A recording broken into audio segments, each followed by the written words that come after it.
د ارشاد خان سره د هغوی سیاسي هلې ځلې چې دي د خلکو سره مل ملاپ او ناسته پاسته روان یو ورسره په ګاډي کې او زه هغه به درته هم ښیو چې دوی د خلکو سره ملاقاتونه څنګه کوي. دا کم لیډرشپ چې په منګوره کې ولاړ دی په دې کې الحمدلله زه د پاکستان مسلم لیگ نه یم د هغو کردار د چک کي زمونږ د چک کي دغه به ورته موږ ږدو.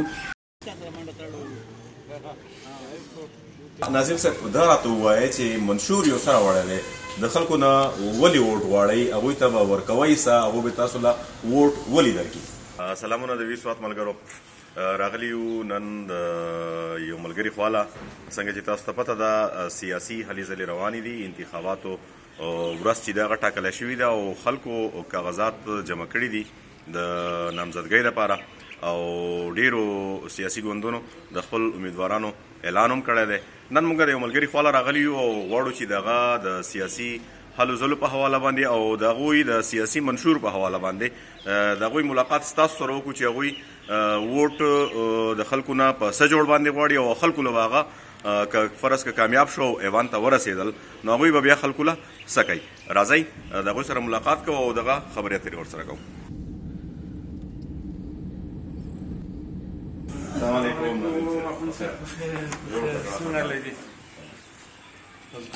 خیر دی جی کتونکو او اوریدونکو د ارشاد خان سره ناست یو. ارشاد خان پروګرام کې راته هرکلی وایم په خیر جوړ کړه. شکریہ جی. ارشاد خان کاغذونه یو جمع کړي دي د سیټي د حلقې دپاره د مسلم لیگ نون نه نو څه ګڼئ ډېر خلک خو داسې وایي چې یاره انتخاب به وشي یا ونه شي ځکه هغه قصې پکې دي که نه سیاسي ګوندونه بعضې داسې دي چې په هغې باندې بندیز دی بعضې داسې دي چې هغوی د خپل امیدوارانو اعلان کړی دی ډېر داسې دي چې هغو تر اوسه پورې اعلان هم نه دی کړی. نو ستاسو څه خیال دی چې انتخاب به وشي؟ بسم الله الرحمن الرحیم. د ټولو اول ستاسو شکریه ادا کوم. بالکل زما خو چې سپریم کورټ کوم حکم دی په هغې به انشاءالله تعمیل کېږي او دا انتخاب چې دی دا به کېږي. 8 فروری هغه ورکړې ده چونکې موسمي لکه حالات او ملکي کو حالات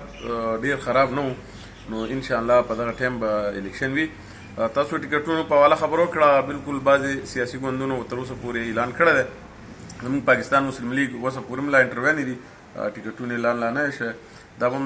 زر تر زر وشي 30 پورې چې کم سکروټني ده یا اخر دغه د هغې پورې به انشاءالله ټول فاینل شي. کتونکو د ارشاد خان سره د هغوی سیاسي هلې ځلې چې دي د خلکو سره مل ملاپ او ناسته پاسته روان یو ورسره په ګاډي کې او زه هغه به درته هم ښیو چې دوی د خلکو سره ملاقاتونه څنګه کوي او د ووټ د غوښتنې ځکه ورځې داسې دي چې ووټ به خلک غواړي او انتخاب کې به برخه اخلي نو چې د دوی هلې ځلې څه دي او د خلکو سره ملاقاتونه څنګه دي او د ووټ غوښتنه څنګه کوي. ناظم صاحب څه پروګرام دی او چېرته روان یئ؟ اوس خو جي چونکې سهار دی لاول چې راوځو عدالتونه دي یو وکیل صاحب دی هغه خواله به ځو هغه سره یو کار دی بیا به انشاءالله یو دوا ده شګۍ کې هغې ته به ځو بیا منګوره کې یو دوا ده بیا به هغې ته ځو ځي نو سهار نه دغه ماسپښین پورې بیا دغه دواګانې وکړو بیا وروسته خپل سیاسي میټینګونه یې ماښام بیا کالنۍ کې زموږ میټینګ دی دغه هلې ځلې د ماسخوتن د لسو نیم پورې بیا خپل سیاسي دغه وکړو بیا ماسخوتن د لسو نه واله 12 پورې بیا په دیره کې مرګیر ناست هغو سره ناست وي. ناظم صاحب خلکو له هم وخت ورکوئ حلقې له هم وخت ورکوئ سیاست له هم وخت ورکوئ خپل کور خپلو بچو له وخت ورکوئ او که نه؟ اخون صاحب په دې ورځو کې لږ ټفي شیډول لږ ټفي نو بس ماسخوتن چې دغه 11-12 بجې باندې لاړ شو سهاره پورې بس دغه یو بیا سهار مانځنه بعد راپاسه ما سکول ته ځي دغه لږ ټایم ورسره په چای مې ناشته کې دغه لږ ټایم واړو بیا هغو سکول ته تلي موږ خپل سیاسي ده کې نو که ماسپښین تر روټۍ لاړ شو هغو به کینو او نور ډېر کم ورسره ملاقات کېږي بچو سره جي لکه په تیاره باندې وځئ او په تیاره باندې راوځو. بالکل جي. ناظم صاحب دا راته ووایه چې منشور یو سره وړی دی د خلکو نه ولې ووټ غواړئ هغوی ته به ورکوئ څه هغوی به تاسو له ووټ ولې درکړي؟ دوه خبرې دي جي دوه منشورونه دي یو د پاکستان مسلم لیگ خپل منشور دی یو زما ذاتي خپل یو منشور دی. د پاکستان مسلم لیگ چې کم منشور دی که ماله ټکټ راکوي په هغې باندې من وان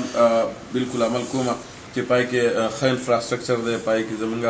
تعلیمي اصلاحات دي پای کې په هیلث کې اصلاحات دي پای کې اګریکلچرل اصلاحات دي ډېرې خبرې زموږ په منشور کې چې هغې باندې به عمل کوو. او زما خپل منشور چې دی عوامو ته به دا وایم چې یاره تاسو وګورئ چې په دې ملک کې کله تاسو تعلیم یافته سړي له ووټ ورکوئ اب ستاسو په قومي اسمبلۍ کې صوبایي اسمبلۍ کې یو ښه نمایندګي وکړي ستاسو دپاره به داسې قسمه خبرې وکړي چې یاره هغه دې ملک ضرورت دی نن سبا د دې صوبې له دې سوات د دې ضرورت دی تر اوسه پورې چا په اسمبلی کې تاسو به کتلي تر اوسه پورې په هغه مسایلو باندې لکه د کسټم دی یا نورې حواله باندې خبرې دي هغه چا نه دي چېړلي. نو زه به انشاءالله عوامو ته یم چې یاره چونکې زه یو ښه تعلیم یافته نوجوان یم په هر څه باندې پوهېږم. بل دا چې یو 15 کاله مې په دې اسمبلی کې تېر کړل په خپل لوکل اسمبلی کې ناظم پاتې شوم. نو د اسمبلی هغه تګ او د اسمبلی کوېسچن د اسمبلی خبرې هر څه ما ته په دې کې انشاءالله پوه هم شوم او زده مې هم کړې. نو په صوبایي اسمبلی کې به کم از کم ما ته دا مسله نه وي زه به د دې قوم ښه نمایندګي کولی شم او دې قوم له به هغه سره وړم کوم چې زمونږ وزیر اعلی زمونږ لیډران خپلو حلقو ته وړي. نو انشاءالله زما نه به داسې وزیر اعلی داسې ګورنر په ځای باندې نه کښېني چې هغه خپلې حلقې ته وړي او زما حلقې نه راکوي. نو انشاءالله داسې به زما په خیال چې په اسمبلی کې څوک نه وي. ارشاد خان، د اتحاد خبره روانه ده او خلک وایي چې د جمعیت علما اسلام سره د مسلم لیگ نون اتحاد او بیا خصوصا د 15مه حلقه چې ده او 6مه حلقه چې ده په دې باندې خبرې ډېرې روانې دي. تاسو د 15مې حلقې نه کاغذونه جمع کړي نو که فرض کې اتحاد راشي بیا به څه کوئ؟ اخون صاحب کله چې خلک سیاست کوي په پارټۍ کې نو د پارټۍ حکم به مني او دا د پارټیانو نن سبا زما خیال دی چې مجبوري هم ده چې هغوی اتحادونو کې د ملکي سطح باندې چونکې مولانا صاحب او نواز شریف صاحب یو ښه انډرسټینډینګ په تېر وخت کې پاتې شوی دی. هغه اوس هم غواړي چې موږ هغه انډرسټینډینګ چې دی هغه ډیولپ کړو او هغه مخکې بوځو. په دې حواله باندې مشران کښېني او خبرې کوي نو که اتحاد کېږي که په حلقه 15 باندې کېږي او که زما په دې 6 باندې کېږي نو زما خیال دی چې زه په دې پارټۍ کې سیاست کوم نو پارټۍ هر حکم به منم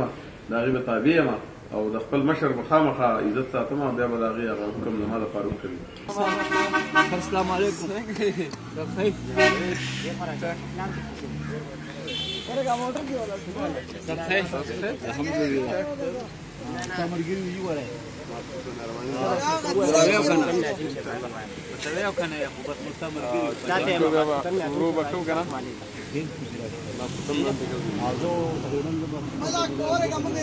ناظم صاحب د وړو سره وړوکي او د لوی سره لوی سیاست د کم وخت نه کوئ؟ اون صاحب سیاست خو چې کله پیدا شوم نو په دې دیره کې دا یو سیاسي دیره ده او سیاسي کورۍ نه ده. زما تره عبدالقادر خان به په 1982-83 نه بلدیاتي الیکشنو پای کې به مونږ به هم داسې واړه راوتو چې دا یې چل دی کله به وي چې زما تره فاروق ناست دی به څنګه وګټي یا خلکو به یې ولاړ د مقابله مونږ به چې هر وخت په سړی ولاړي دومره نه پوهېږو د هغه وخت نه یې کوو چې یاره دی خو بس ناست دی په کورسۍ یا بل ولاړ دی دا خو به زما دا تره وګوري ځکه چې دی خو ناست دی مونږ ته دا پته نه چې په ووټ باندې وي هغه وخت نه دا په دې ځای کې را روان یو سیاست کې الحمدلله. بیا 2001 نه په خپله په عملي سیاست کې ناظم شوم بیا ناظم شوم بیا په 2013 کې بیا ناظم شوم او 18 پورې زما په خیال ما خپل ټینور چې دی ټول په ناظمۍ کې تېر کړو په سیاست کې. نو بل تاسو د وړو او د لویو خبره وکړه اصل کې سیاست ویم دی ته چې یاره خپل کشر وګڼئ خپل مشر وګڼئ او زما یو خپل لایف سټایل هم داسې دی چې یاره زه نه غواړم چې یاره زما نه په دې ژوند کې څوک خفئ زما سره د هر څوک ښه په مینه په کار ورته میلاویږي. سیاست په خپل ځای باندې تعلق په خپل ځای باندې کلیوالي ورورولي په خپل ځای باندې. نو زه کوشش کوم چې هر سړي ته د هغه مناسب خپل ریسپیکټ ورکړم وړو له شفقت ورکړم مشرانو له عزت ورکړم په هغې باندې روان یم. که ناظم هم پاتې شوی یم که ماشوم مخکې راغلی د هغه سره مې د هغه په سټایل کې ګپ لګولی که مشر راغلی هلته مې کاکاجي ماماجي ویلي دي داسې به انشاءالله که خدای پاک مخکې بوتلم امپیش هم انشاءالله په دې کې څه بدلون نه راځي. ناظم صاحب د مسلم لیگ په حواله باندې تاسو سره داسې نوي څه دي تاسو څنګه به خلک قایله کوي او خلک به څنګه په تاسو اعتماد وکړي چې تاسو له به ووټ درکړي؟ خون صاحب الحمدلله پاکستان مسلم لیگ خو د دې ملک بانی پارټي ده ملک روح کړی دی. بیا په دې ملک کې تاسو ګورئ کوم غټ پراجیکټ چې شوي دي کو هغه ایټمي دماکي دي کو هغه موټر ویز دي کو هغه میټرو ده کو هغه اورنج ټرین دي دا ټول پاکستان مسلم لیگ کارنامې دي زموږ د لیډرشپ کارنامې دي. بیا تاسو ګورئ چې یاره 125-126 دن یو سړی په اسلام آباد پرایم ځای کې کېنوه هغه ته وایي چې یاره ته د بل پوره چې غلی خو بیا ایجنسیان یې څومره په دې ملک کې دي هغه لګیا دي او زما په لیډر کې تر اوسه پورې الحمدلله سرلا ثابت نه کړه. موږ به هم عوامو ته دغه وایو چې پاکستان مسلم لیگ مخکې هم خدمت کړی اوس به هم انشاءالله خدمت کوي او تاسو وګورئ دا کم لیډرشپ چې په منګوره کې ولاړ دی په دې کې الحمدلله زه د پاکستان مسلم لیگ نه یم د هغو کردار د چک کې زموږ د چک کې دغه به ورته موږ ږدو د هغو تاسو د هر کانډیډیټ ولاړ دی د هر کانډیډیټ هغه کردار چې هغه عیني په شان خلکو ته معلوم دی موږ هم خلکو ته ځان پیش کړی چې موږ هم ستاسو رهنمایي کوو یا ستاسو هغه دا کوو مشري کوو موږ هم چک کوي چې په موږ کې څه غلطي د پاکستان مسلم لیگ په هر ورکر کې نو انشاءالله عوام به له ووټ نه ورکوي. خو که د پاکستان مسلم لیگ هر مشر هر ورکر ټیکي هغه ښایستی هغه عزتمند دي او بل له عزت ورکوونکی کرپشن نه کوي نو په کار چې عوام په عمان اعتماد وکړي. ډیره زیاته مننه